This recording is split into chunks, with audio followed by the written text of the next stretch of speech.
Ito yan ang KLIA1. Yan ang view ng KLIA1. Yan, KLIA1.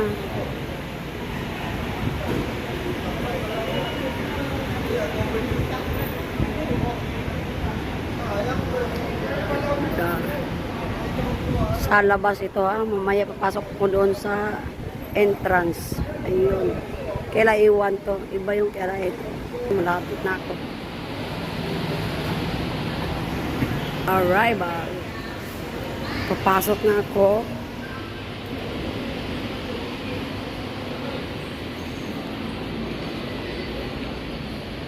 Ayan. Ito yun ang KLIA1.